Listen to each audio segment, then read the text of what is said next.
During our session, the first budget cut made us to the arts.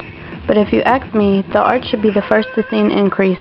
With the lack of quality funding these days, it was refreshing to find an outlet on such a beautiful Sunday afternoon. The organization was Urban Arts Project. The day event was Perform Williamsburg. I am the executive director of the Williamsburg Gallery Association. So I work doing publicity and promotions for all of the galleries in Williamsburg. There are over 45 galleries in this neighborhood. And so I know a lot of gallery owners, and Urban Art Projects as one of the new not-for-profit public art ventures in the neighborhood. There's a couple of them. And I've been working with them doing press and promotions, and they took me on as a curator. We expect 80 to 100 people in the gallery later. Williamsburg, originally having a large amount of artists living here, there was really no public art. So I felt it was a void and wanted to fill it. It's the kind of thing that you can't really hang on a gallery wall. You can't really sell it. It doesn't have that marketability. It's about interacting with an audience or not interacting.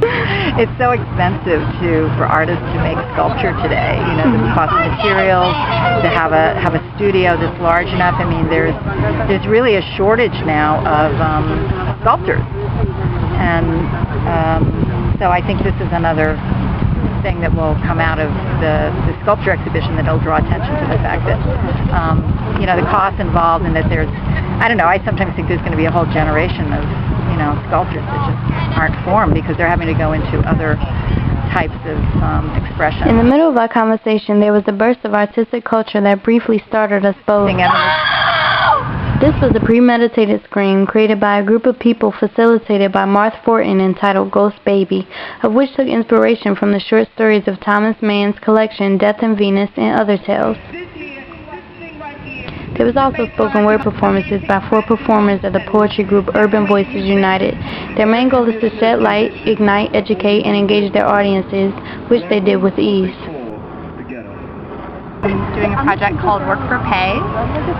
These are my performers behind me. I guess artists often find themselves having to separate between a day job and their artistic work, and I'm just curious about how people deal with that. This is sort of an interactive version of the project, so they're going to be approaching people. I'm not sure if they are already. They're talking to people about themselves, but it's kind of a movement score that's based on a movement improvisation, so they're talking and then it kind of devolves movement-wise, and I guess they're also talking about each other's skills, so like from an outside perspective and a personal perspective. Along with the free activities at the park, the event was not to be done until the later movement to the actual gallery, at which events lasted until about 9 p.m. into the night.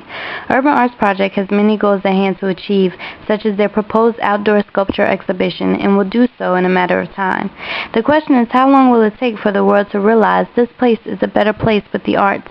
With British Columbia's arts funding being cut by nearly 90% by 2010-2011, it's important that even during this troubling economic times, we contribute as much as we can before the essence of it is forgotten and dismissed.